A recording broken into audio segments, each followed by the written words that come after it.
2,000 taon na ang nakalipas, isang pagbitay ang nagbago sa kasaysayan ng sangkatauhan. Si Jesus ng Nazaret, tinawag na anak ng Diyos at pinaniniwala ang matagal nang hinihintay na tagapagligtas, ay isinuko, hinatulan ng di makatarungan, nilait at ipinako sa krus ng mga Romano. Sa likod ng pangyayaring ito ay mga makapangyarihang pinuno at mga sundalong walang awa. Makasarili ang kanilang motibo, kasakiman, inggit, pagnanais ng kapangyarihan at takot na mawalan ng kontrol. Inakala nilang ang pagpapako sa krus ang wakas ng kanyang tinig. Inisip nilang mawawala ang kanyang mga tagasunod kapag nawala na siya.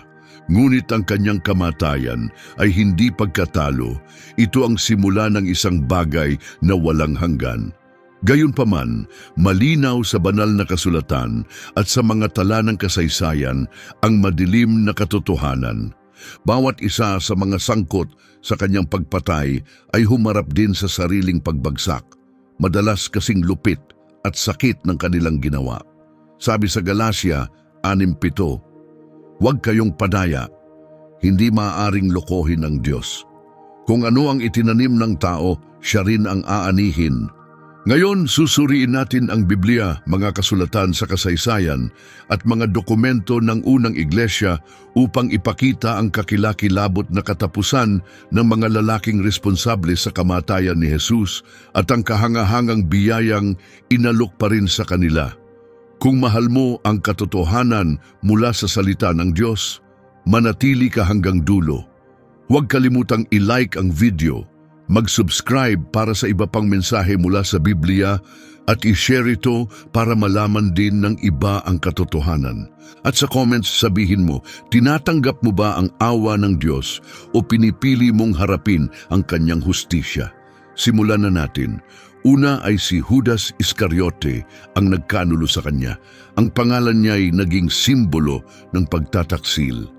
Isa siya sa 12 alagad na personal na inanyayahan ni Jesus upang sumama sa kanya. Malapit si Judas kay Jesus, kasama niyang kumain. Naglakbay sila sa iba't ibang bayan, nasaksihan niya ang mga himala, mga bulag na biglang nakakita, mga kitongin na gumaling, at mga patay na nabuhay muli. Narinig niya mismo ang sermon sa bundok. Nakita niyang pinatahimik ni Jesus ang isang malakas na bagyo gamit lamang ang isang salita. Tumulong siyang mamigay ng tinapay na himalang nagpabusog sa libo-libo. Ngunit pinili pa rin niyang ipagkanulo siya. Sabi sa Mateo 26, 14-15, pagkatapos, isa sa 12, si Judas Iscariote, ay pumunta sa mga pinunong panrelihiyon at nagtanong, "Ano ang ibibigay ninyo sa akin kung ipagkakanulo ko siya sa inyo?" Nagkasundo sila sa 30 pilak. Ang halagang iyon, 30 pilak, ay katumbas ng presyo ng isang alipin, gaya ng mababasa sa Exodo 21:32. Sa halagang mas mababa pa sa isang asno, ipinagkanulo ni Judas ang tagapagligtas ng mundo. Ipinapakita sa atin ng mga ebanghelyo ang tunay niyang pagkatao. Sabi sa Juan 12:6, nagnanakaw si Judas mula sa pondo ng grupo. Siya ang tagapangalaga ng salapi at madalas kumuha rito. Matagal nang nanahan ng kasakiman sa kanyang puso, dahilan para siya'y madaling silain. Sabi sa Lucas 22:3, pagkatapos ay pumasok si Satanas kay Judas na tinatawag na Iscariote. Sa hardin ng Getsemani, sa gabi, dumating si Judas na may kasamang mga armadong tao at mga opisyal ng templo. At paano niya itinuro si Jesus? Sa isang kilos ng pagiging malapit, isang halik. Sabi sa Lucas 22:47-48, habang nagsasalita pa si Jesus, lumapit ang isang grupo ng tao, pinangungunahan ni Judas, isa sa 12. Lumapit siya kay Jesus upang halikan siya. Ngunit tinanong siya ni Jesus, "Judas, ipinagkakanulo mo ba ang anak ng tao gamit ang isang halik?" Kumpleto na ang pagtataksil. Ngunit nang makita ni Judas na nahatulan si Jesus, binalot siya ng bigat ng kanyang nagawa. Sabi sa Mateo 27:3-5, nang makita ni Judas na hinatulan si Jesus, siya'y nagsisi. Ibinabalik niya ang 30 pilak sa mga punong pari at matatanda at sinabi, "Nagkasala ako, ipinagkanulo ko ang isang inosenteng tao." Sumagot sila, "Problema mo na yan." Ibinato niya ang mga pilak sa templo at umalis at pagkatapos ay nagpakamatay siya. Wala nang pakialam sa kanya ang mga pinunong kanyang pinagsilbihan. Ang perang tinanggap niya kapalit ng pagtataksil ay nagkalat sa sahig ng templo. Walang saysay, hindi makapagbigay ng kapayapaan sa kanyang kaluluwa. Durog ng pagsisisi at kawalan ng pag-asa, nagbigti si Judas. Ngunit may dagdag na detalye sa aklat ng mga gawa. Sabi sa Gawa 1:18, sa perang nakuha niya mula sa kanyang kasamaan, bumili siya ng bukid. Ngunit nahulog siya ng patiwarik at nabiyak ang kanyang katawan, lumabas ang lahat ng laman nito. Ayon sa tradisyon, nagbigti si Judas sa gilid ng bangin na kalaunan ay tinawag na Akeldama, ang bukid ng dugo. Maaring naputol ang lubid o nabali ang sanga, kaya nahulog ang kanyang katawan at nagkapira-piraso sa mga bato sa ibaba. Ayaw panatilihin ng mga pari ang perang itinuturing nilang dugo, kaya binili nila ang lupang iyon gamit ang 30 pilak. Natupad nito ang hula sa Zacarias 11:13. At sinabi ng Panginoon sa akin, ihagis mo iyan sa magpapalayok ang kahangahangang halagang ipinataw nila sa akin. Kaya kinuha ko ang 30 pilak at inihagis sa magpapalayok sa bahay ng Panginoon. Mapait ang kinahantungan ni Judas, itinakwil, kinalimutan ng mga pinagsilbihan niya at habang buhay na itinatali sa pagtataksil. Tinawag pa nga siyang kaibigan ni Jesus sa gitna ng pagtataksil, ngunit tinalikuran niya ang awa. Ang kanyang istorya ay paalala. Maaari kang lumakad sa tabi ni Jesus, marinig ang kanyang tinig, masaksihan ang mga himala, at mawala pa rin sa landas kung hindi lubos na kay Jesus ang iyong puso. Ngayon tumungo tayo sa ikalawang tauhan, si Caifas, ang punong pari na humatol kay Jesus. Si Caifas, ang may pinakamataas na posisyong panrelihiyon sa Israel noon. Suot niya ang mga kasuotan ng autoridad, nakatayo sa templo bilang kinatawan ng spiritual ng bayan, at may pananagutan sa paggabay sa bansa. Ngunit nang gabing dakpin si Jesus, hindi katotohanan ang pinili ni Caifas, kundi kapangyarihan. Ginamit niya ang kanyang autoridad upang itulak ang pagpapataw ng parusang kamatayan. Sa Juan 11:49, narinig natin ang kanyang dahilan. Ngunit isa sa kanila, si Caifas, na siyang pinakapunong pari noon, ay nagsalita, "Hindi ninyo nauunawaan na mas mabuti para sa inyo na mamatay ang isang tao para sa bayan kaysa mapahamak ang buong bansa." Para kay Caifas, hindi si Jesus ang ipinangako sa kasulatan. Isa siyang banta, isang taong maaaring sirain ang mahinang ugnayan ng mga lider ng mga Hudyo at ng mga Romano. Ang mga himala, ang mga tao, ang matapang niyang pahayag na siya ang anak ng Diyos. Lahat ng ito ay banta sa kapangyarihan ni Caifas. Kaya nagsimula siyang magplano ng palihim. Ayon sa mga ebanghelyo, hinanap ng mga pinunong panrelihiyon ang tusong paraan upang dakpin si Jesus at ipabitay siya. Nang lumapit si Judas at nag-alok ng tulong, agad itong sinunggaban ni Caifas. Sa kalmadong oras ng gabi, nilabag ni Caifas ang maraming batas ng mga Hudyo at tinipon ang konsehong tinatawag na Sanhedrin. Ang paglilitis ay malayo sa pagiging makatarungan. Isa itong baluktot na anyo ng hustisya. Nagdala sila ng mga taong magsinungaling, ngunit kahit ang kanilang mga kwento'y hindi magtugma. Gayunpaman, ipinagpatuloy pa rin ni Caifas ang kanyang plano. Sabi sa Mateo 26:63 hanggang 66, sinabi ng pinakapunong pari sa kanya, Ipinapasumpa kita sa harap ng Diyos na buhay. Sabihin mo sa amin, ikaw ba ang Mesiyas, ang anak ng Diyos? Sumagot si Jesus, ikaw ang nagsabi niyan. Ngunit sinasabi ko sa inyo, mula ngayon makikita ninyo ang anak ng tao na nakaupo sa kanan ng makapangyarihan at dumarating sa mga ulap ng langit. Pagkatapos, pinunit ng punong pari ang kanyang kasuotan at nagsabi, nilapastangan niya ang Diyos. Bakit pa tayo mangangailangan ng ibang saksi? Narinig ninyo na ang kanyang sinabi. Ano ang hatol ninyo? Sumagot sila, karapat-dapat siyang mamatay. Si Caifas mismo ang pumunit sa mga kasuotan ng kabanalan at nagbigay ng huling hatol. Dapat patayin si Jesus. Pagsapit ng umaga, isinuko si Jesus sa gobernador ng Roma, si Pilato. Pagsapit ng hapon, ipinako na siya sa krus. Ngunit ano ang nangyari kay Caifas pagkatapos?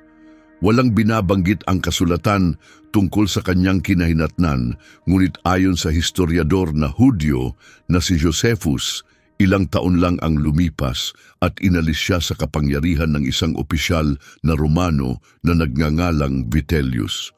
Ang lalaking dating may pinakamataas na espiritual na titulo sa Israel ay biglang nawalan ng autoridad.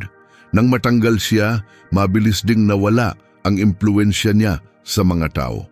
Ayon sa ilang sinaunang tala, namuhay siya sa kahihiyan sa natitirang bahagi ng kanyang buhay.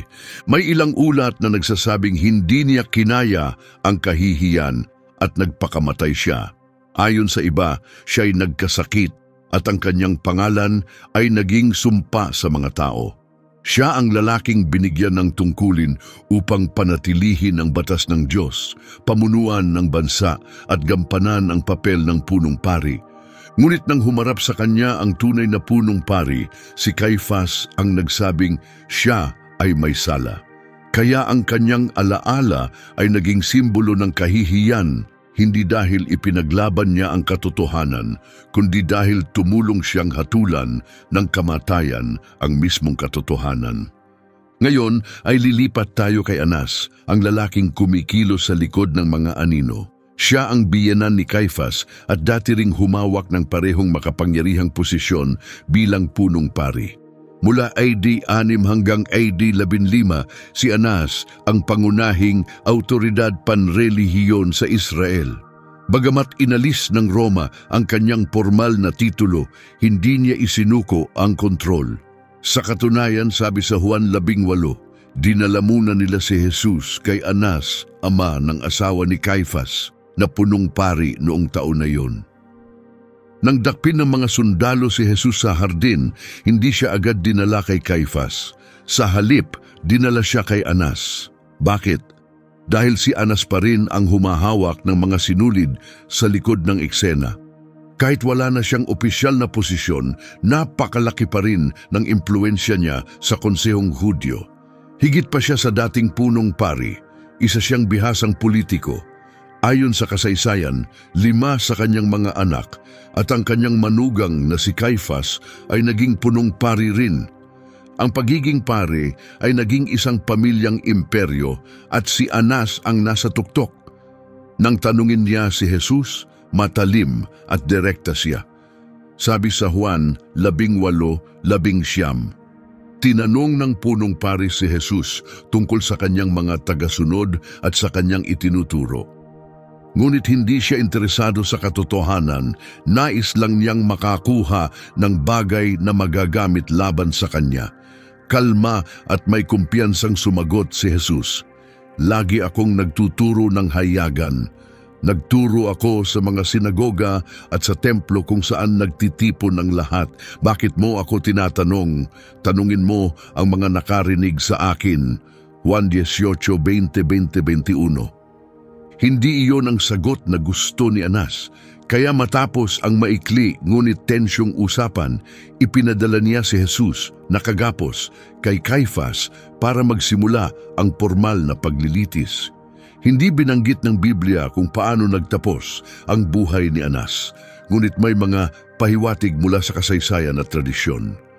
Nang sumiklab ang digmaan sa pagitan ng mga Hudyo at mga Romano noong AD 66, mayaman at makapangyarihan pa rin ang pamilya ni Anas sa Jerusalem. Ngunit 4 na taon lamang ang lumipas, noong AD 70, lumusob ang mga legyon ng Roma sa lungsod. Gutom, karahasan at rebelyon ang bumalot sa mga tao. Ang templo, simbolo ng kapangyarihan ng mga pari, ay sinunog at winasak. Ayon sa ilang sinaunang Kristiyanong tala, hindi na nakaligtas si Anas sa kaguluhan. May nagsasabing napatay siya sa gitna ng pagsalakay. Ang iba'y naniniwalang pinatay siya sa loob ng madugong alitan sa lungsod. Naubos ang kanyang kayamanan, nabura ang kanyang impluensya, nagkahiwa-hiwalay ang kanyang pamilya. Ang lalaking dating pinuno ng mga panrelihiyong elite ay namatay sa abo ng lungsod na minsang sinikap niyang kontrolin. Ang unang nag-imbestiga sa Mesyas ay hindi kailanman nakita ang tunay na punong pari na tinanghal sa langit.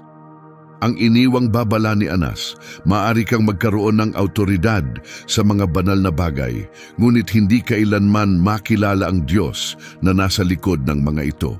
Ngayon ay tutungo tayo kay Poncio Pilato, ang Romanong gobernador na sinubukang umiwas sa desisyon. Si Pilato ang ika-5 Romanong opisyal na ipinadala upang mamuno sa Judea.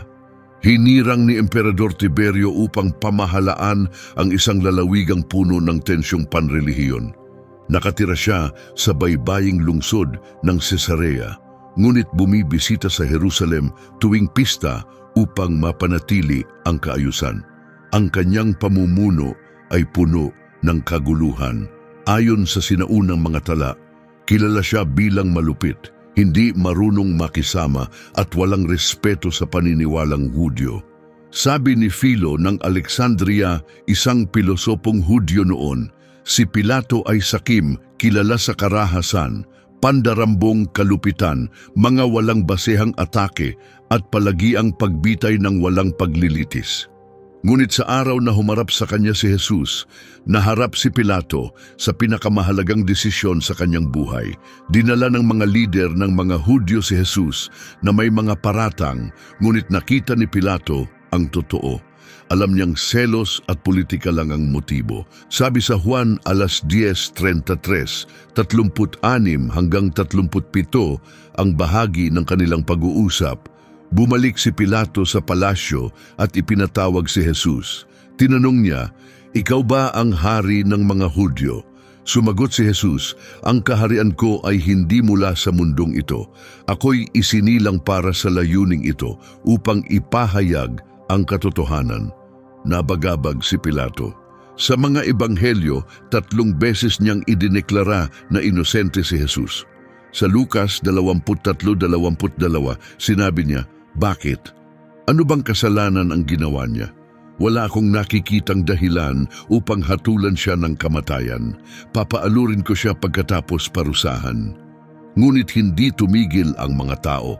Pinalala ng mga pinunong panrelihiyon ang damdamin ng karamihan at nagsimulang sumigaw ng mas malakas, "Ipako siya sa krus! Ipako siya sa krus!" Nang marinig ni Pilato na si Jesus ay nagsabing siya ang anak ng Diyos, sabi sa Juan 10:8, mas lalo siyang natakot. Nasa sangandaan si Pilato, takot na hatulan ang isang inosente, ngunit takot din sa kaguluhang maaaring wasakin ang kanyang karera. Pinilit pa siya ng mga pari. Sa Juan 10:12, sinabi nila sa kanya, "Kung palalayain mo ang taong ito, hindi ka kaibigan ni Cesar. Ang sinumang nagpapanggap na hari ay laban sa Cesar. Ang pagsuway sa kapangyarihan ng Cesar ay maaaring magdulot ng pagpapatapon o mas malala pa." Kaya bumigay si Pilato. Sabi sa Mateo 27:24, nang makita ni Pilato na wala siyang magagawa upang mapigil ang kaguluhan, kumuha siya ng tubig at hinugasan ng kanyang mga kamay sa harap ng karamihan at sinabing, "Wala akong pananagutan sa kamatayan ng taong ito, kayo ang bahala." Ngunit ang paghuhugas ng kamay ay hindi nakapag-alis ng kanyang pagkakasala. Ibinaba ang hatol, Hinagupit si Jesus, nilait at ipinadala upang ipako sa krus. Walang binanggit ang Biblia kung ano ang nangyari kay Pilato pagkatapos nito. Ngunit tinuloy ng kasaysayan ng kwento. Ayon sa maagang Kristiyanong manunulat na si Eusebius, nagtapos sa kahihiyan ang panunungkulan ni Pilato bilang gobernador. Noong AD 36, matapos ang isa na namang rebelyong hindi niya naresolba, ipinatawag siya pabalik sa Roma ni Emperador Tiberio upang ipaliwanag ang sarili. Ngunit bago mangyari ang paglilitis, namatay si Tiberio. Ang bagong emperador, si Caligula, ay nagtanggal kay Pilato sa tungkulin at ipinatapon siya sa Gaul na ngayoy bahagi ng France. Ayon kay Eusebius, binalot ng hiya at kawalan ng pag-asa, nagpakamatay si Pilato. Ayon naman sa ibang tala, pinapatay siya ng imperyo. Sa alinmang paraan, madilim at kahiya-hiya ang kanyang katapusan. Ang kanyang pangalan ay nanatiling konektado sa isang desisyong nakababalisa. Hanggang ngayon, inaalala siya ng mga Kristiyano sa kanilang pananalig. Nagbata sa ilalim ni Poncio Pilato, ipinako sa krus, namatay at inilibing. Ang pagbagsak ni Pilato ay hindi dahil sa kamangmangan, kundi sa pag-aatubili.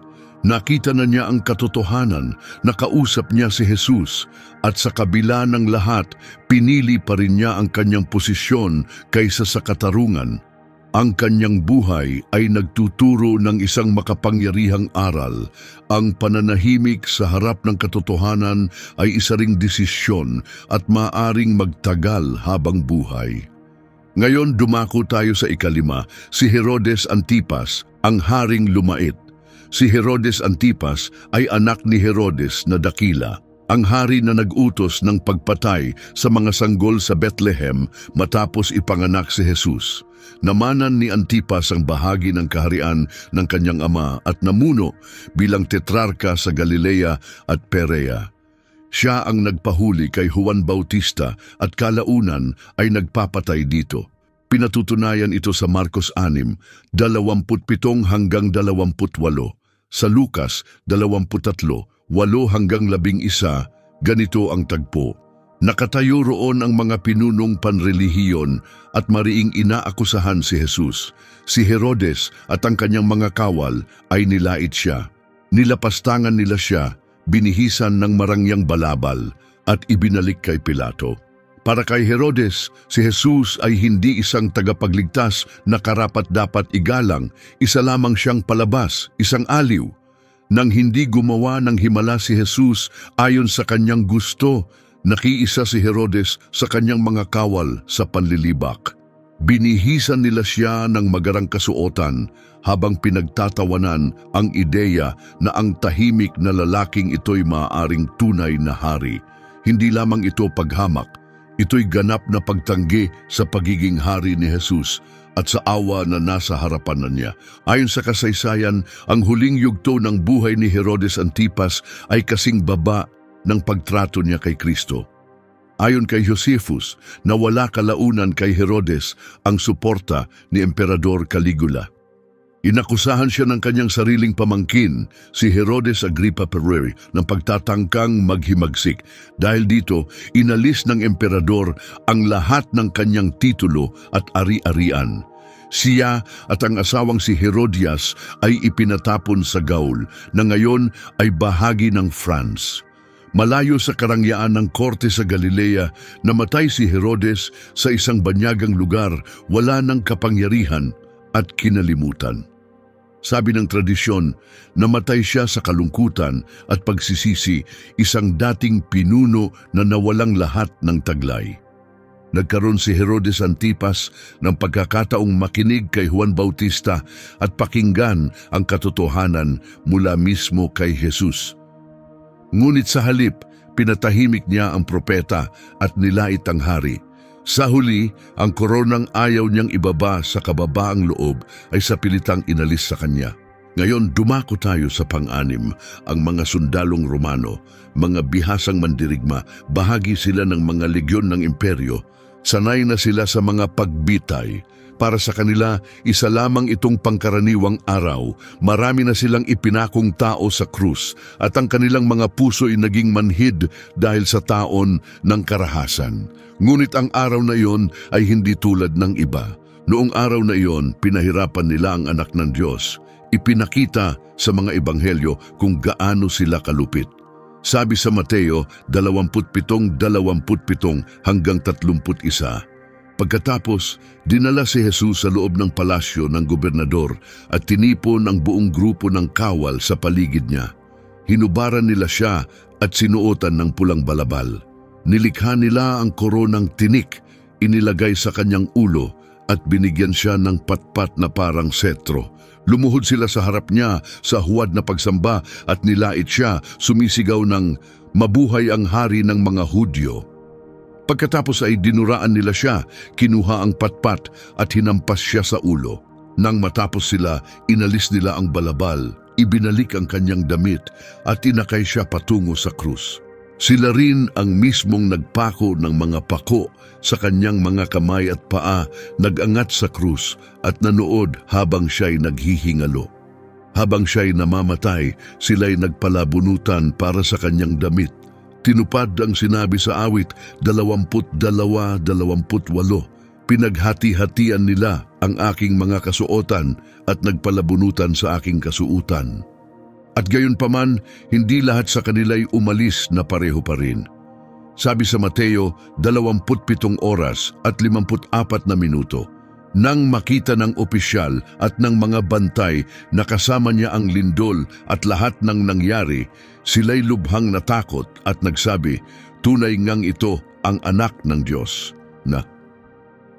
Hindi na itinanggi ng senturyon ang kanyang nasaksihan. Iba ang pagpapakong ito, hindi tulad ng kahit anong nakita niya noon. Walang sinasabi ang Biblia kung ano ang nangyari sa mga sundalong iyon. Pagkatapos ng araw na iyon, hindi natin alam ang kanilang mga pangalan o kung anong landas ang tinahak nila matapos ang madilim na araw na iyon.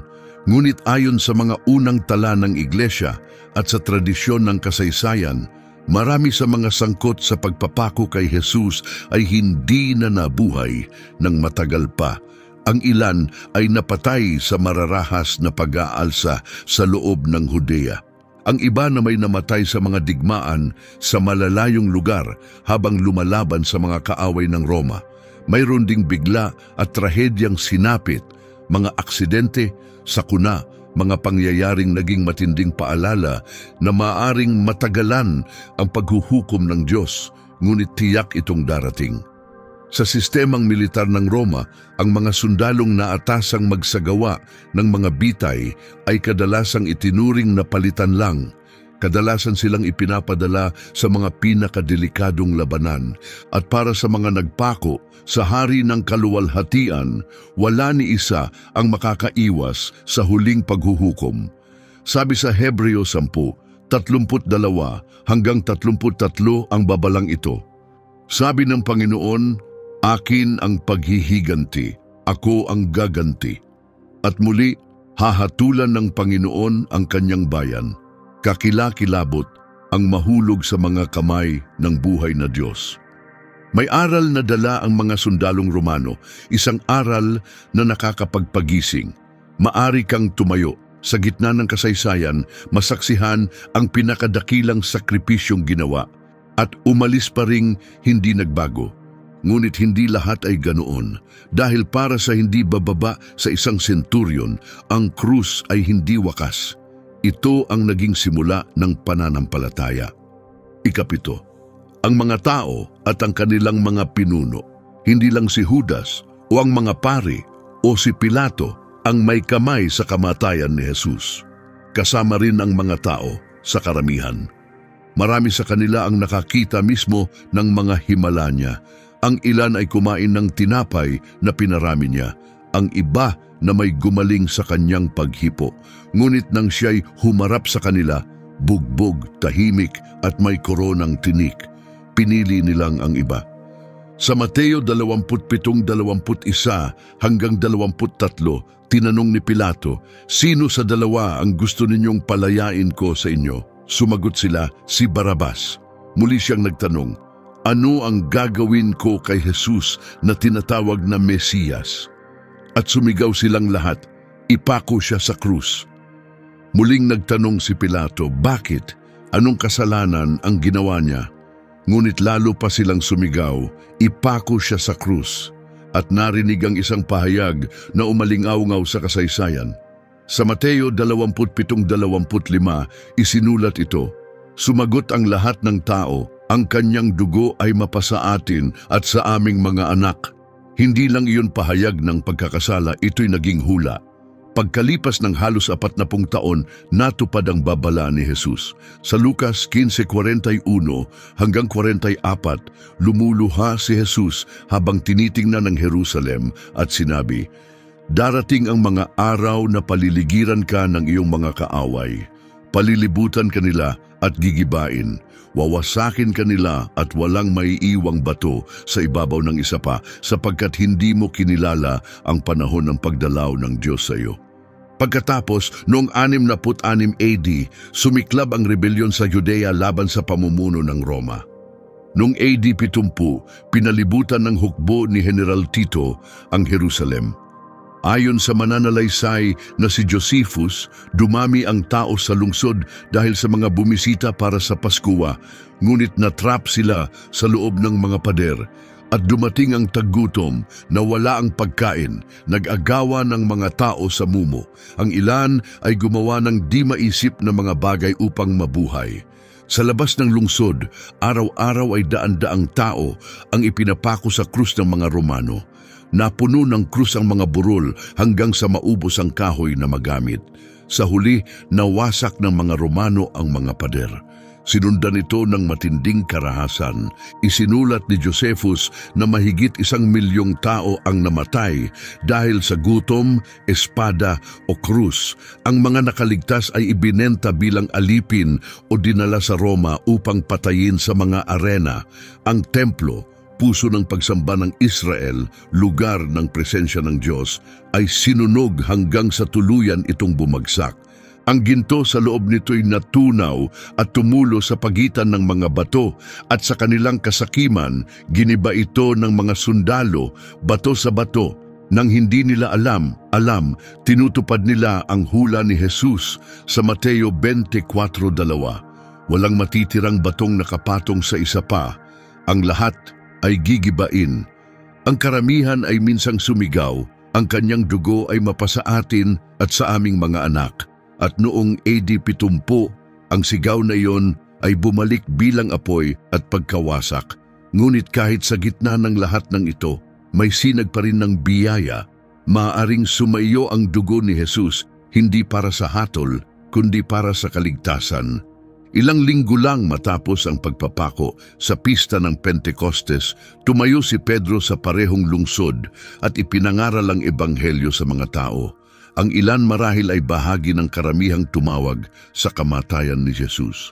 Sabi sa Gawa 2:4, ang mga tumanggap ng mensahe ay binautismuhan at 3,000 tao ang nadagdag sa kanilang bilang sa araw na iyon.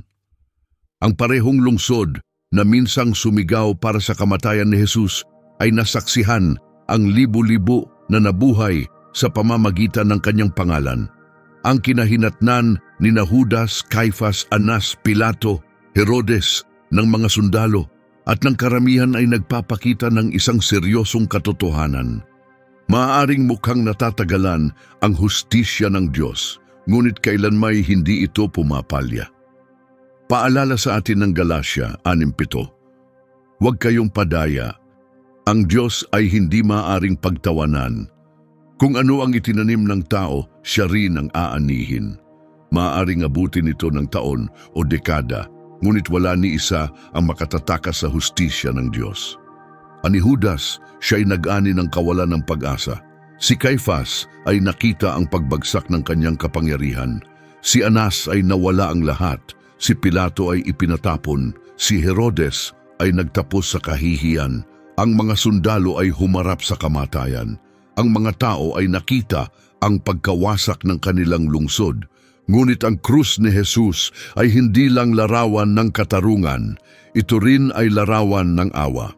Kahit habang siya'y nakapako, duguan, hirap huminga at pinalilibutan ng galit, tumingin siya sa mga nanakit sa kanya at ipinanalangin sila.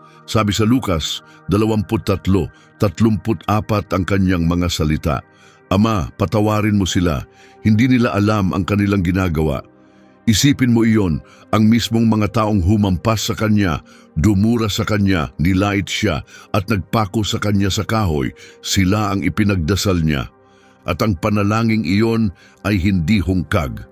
Kahit matapos ang kanyang muling pagkabuhay at pag-akyat sa langit, ipinakita sa atin ng aklat ng mga gawa ang isang kamanghamanghang bagay. Sabi sa Gawa 6:7, patuloy na lumaganap ang salita ng Diyos at mabilis na dumami ang bilang ng mga alagad sa Jerusalem. Marami ring mga pari ang sumampalataya at sumunod. Ilan sa mga mismong pinunong panrelihiyong dating laban kay Jesus ay kalaunay lumuhod sa kanya.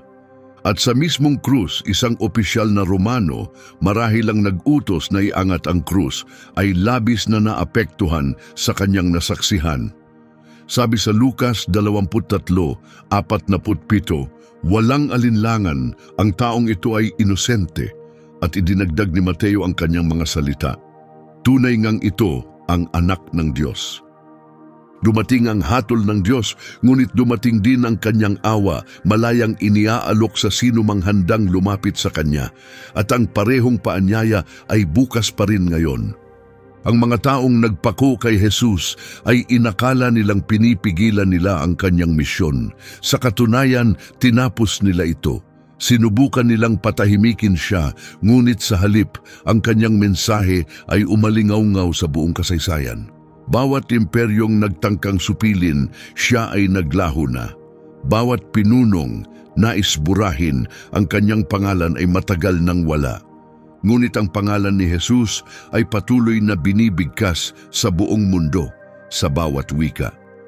Ang mga buhay at kamatayan ng mga lalaking tinalakay natin ay nagiiwan ng isang mahalagang katotohanan.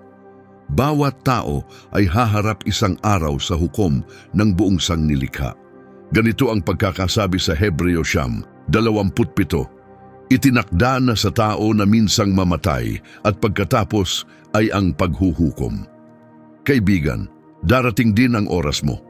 Huwag mo nang hintayin na mahuli ang lahat. Huwag mong harapin ang araw na iyon dala ang bigat ng pagtanggi sa anak ng Diyos. Huwag mong isugal ang iyong kawalang hanggan. Ang mga taong binanggit natin sa video na ito ay nagpaliban ng kanilang desisyon, ang ilan hanggang sa huling hininga. Pero hindi mo kailangang ulitin ang parehong pagkakamali. Maaari kang tumakbo kay Jesus ngayon, lumuhod sa kanyang paanan at tanggapin ang kanyang awa habang ito'y bukas pa. Ang parehong Jesus na nanalangin para sa kanyang mga kaaway habang siya'y ipinapako, ay siya ring nananalangin para sa iyo ngayon. Ang parehong biyaya na tumanggap sa magnanakaw na malapit ng mamatay sa krus ay kayang tumanggap sa iyo ngayon. Ang hinihiling lamang niya ay lumapit ka sa kanya ng buo, taos-puso at walang pag-aatubili. Kung ang mensaheng ito ay tumama sa puso mo, pakilike ang video, ibahagi ito sa isang taong kailangang makarinig nito at mag-subscribe para sa mas marami pang turo mula sa salita ng Diyos. At lagi mong tandaan, ang hustisya ng Diyos ay tiyak, ngunit gayon din ang kanyang awa para sa sino mang lumalapit sa kanya. Shalom at magkita tayo sa susunod na video.